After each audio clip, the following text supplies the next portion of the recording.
Spotify, c'est le roi incontesté de la musique. Alors une question se pose, pourquoi est-ce que son plan secret, c'est de s'enfuir?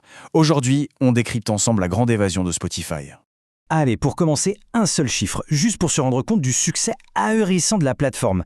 500 millions. C'est le nombre de fois que la campagne Spotify Wrapped a été partagée en à peine 24 heures. C'est juste énorme.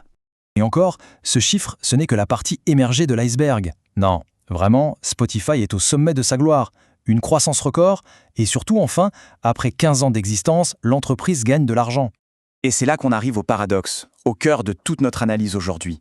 Si Spotify domine à ce point le monde de la musique, pourquoi est-ce que toute sa stratégie, absolument toute, est construite pour s'en éloigner? Bon, alors entrons dans le vif du sujet. Parce que la réponse, elle se cache là, dans une faiblesse que peu de gens voient. En fait, Spotify est prisonnier d'un système qu'il ne contrôle absolument pas. Pour faire simple, la survie de la plateforme, elle ne dépend que de 3 entreprises, les 3 majors du disque. Ensemble, ils forment ce qu'on appelle un oligopole et elles contrôlent la quasi-totalité de la musique mondiale. Et l'ampleur de cette dépendance, elle est juste vertigineuse. Il faut s'imaginer ça.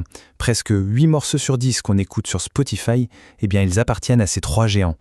Cette dépendance, c'est un vrai talon d'Achille. Ça crée un scénario catastrophe. Alors, juste une seconde, imaginons ce qui arriverait si l'une de ces majors décidait de claquer la porte. Premièrement, du jour au lendemain, des pans entiers de la bibliothèque de chaque utilisateur s'évaporeraient. Fini les plus grandes pop stars du moment, fini les grands classiques du catalogue, tout disparaît. Dans la foulée, bien sûr, ce serait la panique. Les utilisateurs fuiraient la plateforme en masse. On assisterait à une vague de résiliation, mais vraiment sans précédent. Et l'étape finale, inévitable, sans les revenus des abonnements et de la pub, eh bien, tout le modèle économique de Spotify s'écroulerait, tout simplement. C'est une menace existentielle. Et cette dépendance, elle a un coût financier absolument colossal.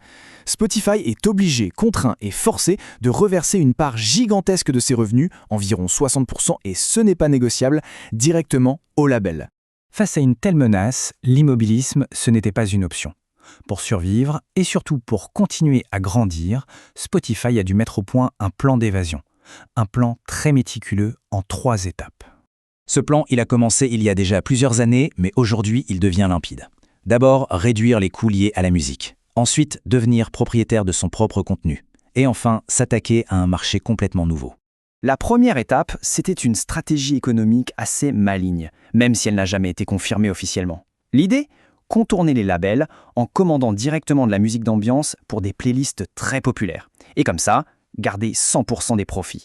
L'étape 2, c'était d'aller au-delà de la musique. Comment ? En investissant massivement dans les podcasts et les livres audio. Ce sont des domaines où Spotify peut enfin posséder le contenu de A à Z et donc garder tous les revenus. Et ça nous amène tout droit à la 3e étape, la plus ambitieuse et de loin. L'étape où Spotify se fixe un nouvel objectif, un concurrent totalement différent. Eh oui, l'objectif, ce n'est plus du tout de battre Apple Music ou Deezer, c'est du passé. Désormais, l'entreprise se place en confrontation directe avec le roi incontesté de la vidéo en ligne. Et attention, ce ne sont pas juste des paroles en l'air, loin de là. Ils sont en train de construire, brique par brique, un écosystème parallèle. Ils répliquent une par une les fonctionnalités clés de YouTube, tout ça pour attirer les créateurs et les spectateurs sur leur propre plateforme. Si ce plan fonctionne, alors la musique, c'est-à-dire le produit qui a fait le succès de Spotify, sera reléguée au rang de simple produit d'appel. Juste une porte d'entrée pour attirer tout le monde dans leur nouvel univers fait de vidéos et d'audio. Mais il faut être clair, toute cette transformation, même si elle est nécessaire, c'est un pari monumental, avec plusieurs issues possibles et pas forcément des bonnes. Le truc, c'est que ce pari, ils sont obligés de le faire. Toutes les analyses le montrent. Ne rien faire, rester immobile, c'est la garantie d'un déclin lent, mais certain. En gros, le futur de Spotify peut prendre 3 chemins très différents. D'un côté, le succès total, devenir un vrai géant des médias. De l'autre, l'échec cuisant et le rachat par un concurrent. Ou alors, une 3e voie, un repli stratégique sur ce qu'ils savent faire de mieux, l'audio. Au final, la stratégie est claire. L'entreprise choisit de tout risquer, de tout miser, plutôt que d'attendre et de faire face à la certitude d'un lent déclin. Et ça nous laisse avec une dernière question, une réflexion sur l'avenir des médias en général.